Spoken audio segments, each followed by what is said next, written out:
Dr. John DeLeonardis, pediatrician. I own the Delsea Drive-In, New Jersey's only drive-in movie theater, and I bought it back in 2003. I was looking for a place to put up a skate park for the kids to exercise and have some fun indoor, and came upon the drive-in, saw that the screen was in pretty good shape, so we established the fact that we would restore the drive-in, not really knowing what it would take to get it under control. But that was 9.5, 10 years ago. This is our 10th season. Drive-in started in '33 in Pennsauken, and then you had the war years came in, World War II comes in, and then you got the 50s, cars and drive-ins, right? You can't beat that. Yeah, I actually lived one up in Jersey City.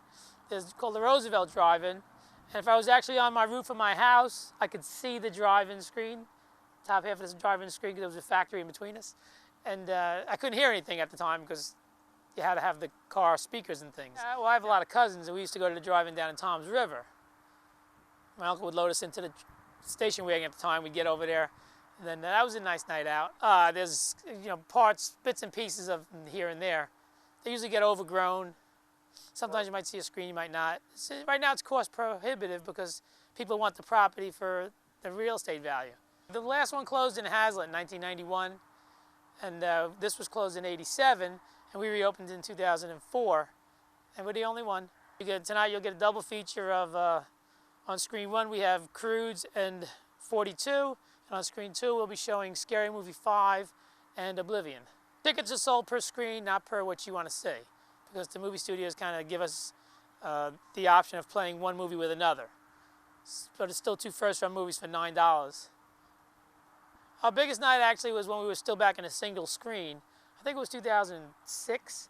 We had Cars, with the first Cars movie that came out, playing with Pirates of the Caribbean. It was a double feature. The place was packed. We had 750 cars.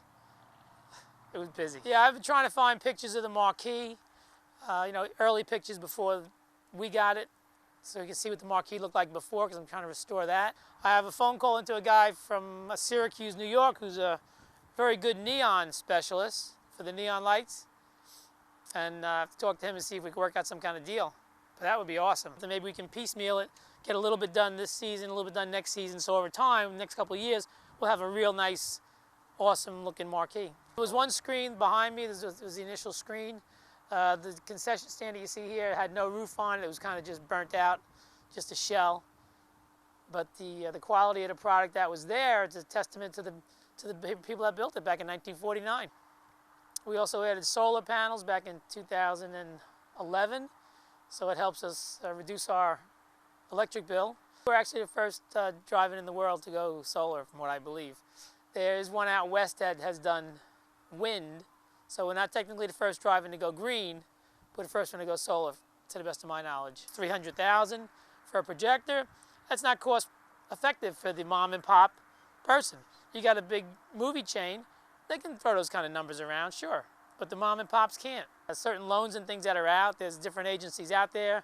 The Urban Enterprise Zone for the city that we're in here is helpful. There's another agency out there, Save America Cinemas.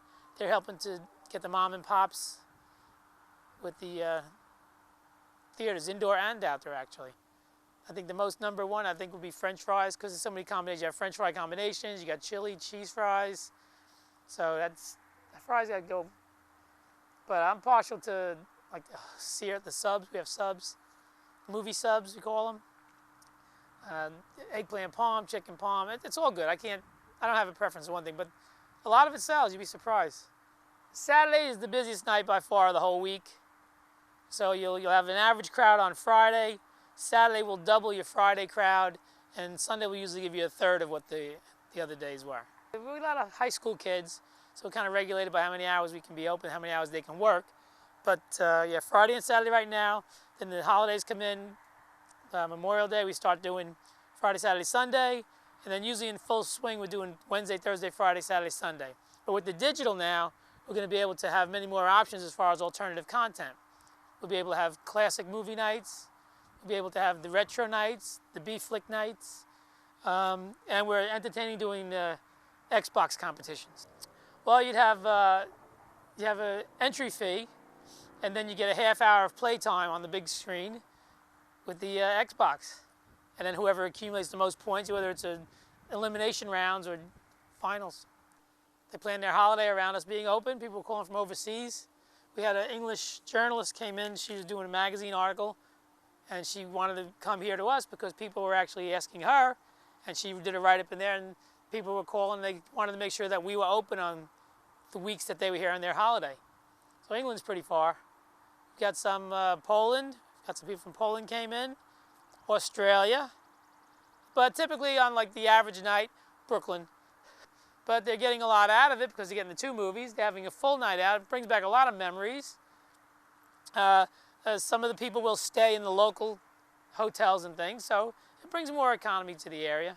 I was making popcorn one day, and lady online, and she's looking at me, and I can tell she's my old patient of mine's parent. And I'm looking and I'm watching. She's kind of working the line, and it's a little bit busy.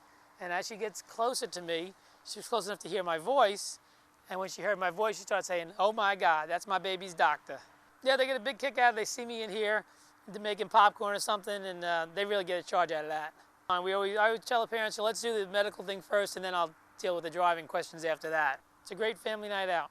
It's a great date night if chances are the girl might not have been, or your date might not have been to a drive-in before. We keep it affordable. We keep it family-oriented.